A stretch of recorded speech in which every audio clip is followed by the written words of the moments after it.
Okay, this is a tutorial on how to write molecular, ionic, and net ionic equations for AP Chemistry. Okay, so let's start with question number 1 here. So you'll see something like this on the test or quiz or homework. So we have barium chloride and we're adding it to sodium sulfate. Now in this particular question, I did not tell you anything other than this. So the first thing that you're going to need to do is look at your solubility rules and make sure that this reaction would actually do something. So make sure that we have aqueous solutions. So I looked at my solubility rules and I know that chlorides are soluble unless they're with, remember Brickell, P-bag, Hag. So unless they're with, lead, mercury, and silver, so that's certainly soluble. And then sodium sulfate, anything with an alkali metal is going to be soluble. So this is definitely 2 aqueous solutions. So if we mix them, we should get a double replacement reaction. And on the other side, we should get sodium will end up with chlorine, and then barium will end up with sulfate. And remember, you've got to look at charges. So we know that the sodium's a +1, chloride's -1, barium's +2, and sulfate's -2. So these are going to be in 1-to-1 ratios, and then we have to go back and balance to make sure this is a balanced equation. So now we have to look at subscripts. So this is soluble, so it shall be aqueous, and this is a solid compound, so that's going to be your precipitate. So this is going to precipitate out of solution, which makes this the driving force behind this reaction. If you don't end up with a solid or a water or a gas forming, then this reaction probably isn't going to do much, or it's not really going to take place. So this right here that I just wrote, this is called your molecular equation. So it's the overall reaction. Now we're going to write what's called the Ionic equation. And an ionic equation is where we're going to separate all the ions out. So barium chloride, if it's aqueous, means that when we put it in water, we're going to get barium and then 2 chloride ions, both of them aqueous. And then sodium sulfate, because it's aqueous, we're going to get our 2 sodium ions, which are aqueous, plus sulfate ions, which are also aqueous. And then that sodium chloride we decided was soluble, so we will get 2 sodium ions, aqueous, and 2 chloride ions, aqueous, because there's 2 sodium chloride.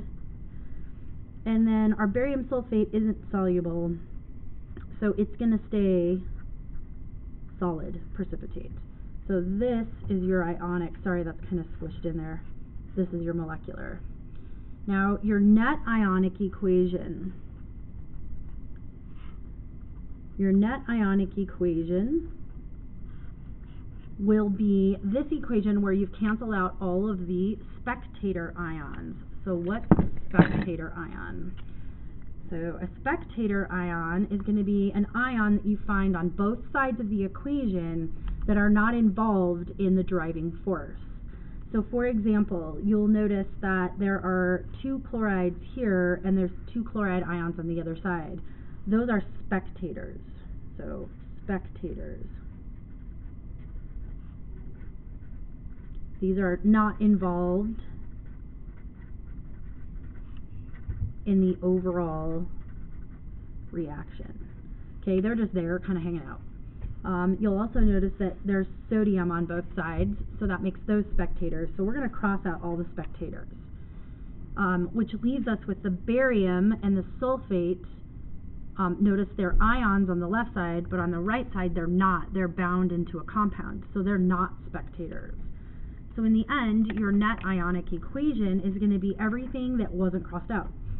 So we have our barium with our +2 charge, aqueous, on the left side, sulfur with the -2 charge, aqueous, on the left side, becoming barium sulfate solid precipitate on the right.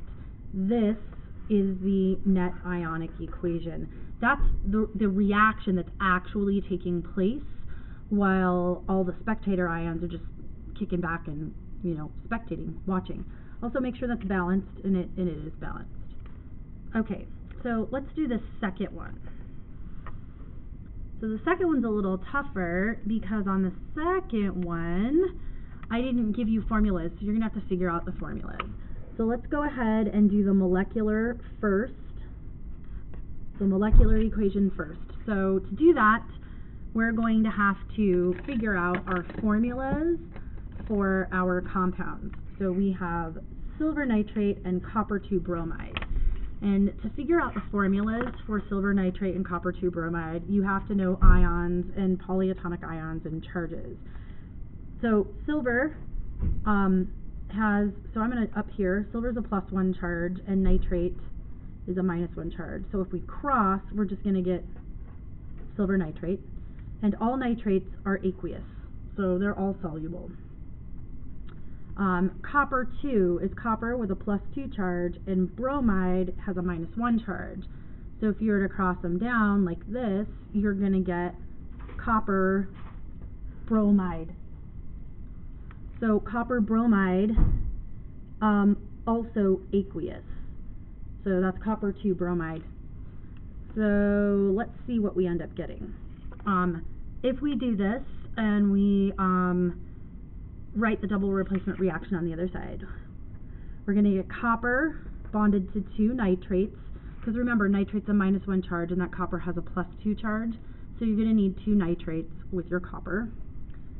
And then you're going to get, silver is going to end up with the bromide.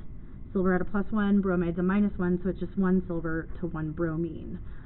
Copper nitrate, aqueous, it's totally soluble because all nitrates are soluble, but silver bromide is not soluble as far as I know, not soluble. So this is going to be your solid, so it's going to precipitate out. So right now we've written most of this molecular equation. The only thing we have to do is go back and balance it. So 1 silver, good. 1 nitrate, 2 nitrates, so we have to put a 2 here. Which means we have to put a 2 over here for our silvers, and that gives us our 2 bromines, which we have over here, and then we have 1 copper on each side, so it's balanced. So there's your molecular equation. Let's do the ionic equation. So the ionic equation is, again, you're going to separate everything into ions if it's soluble. So you're going to get 2 silver ions, which are aqueous, right, because that's aqueous, plus 2 nitrates, which are also aqueous, plus a copper 2 ion, which is aqueous, plus 2 bromide ions, which are also aqueous because these are soluble. And then over here, because it's aqueous, you're going to get a copper with a +2 charge. I know it gets kind of, you know, you have to write these little aqueuses and solids, and it gets kind of heavy duty sometimes, but you can do it. You'll get good at it. And then your silver, 2 silver bromide solid. Those don't separate because it's solid and it precipitates out. Alright, so let's cross out spectators. So silver, not a spectator because it's bound up in this compound over here. Nitrate, totally a spectator. So let's cross out nitrate. Copper and copper, also spectator ions, but your bromine and is tied up in this compound over here, so it's not a spectator. So when we write our net ionic equation, we're just going to write everything that we didn't cancel out. So this, 2 bromines that are aqueous, and that's going to produce 2 silver bromide solid. So there you go. So there's your net ionic equation.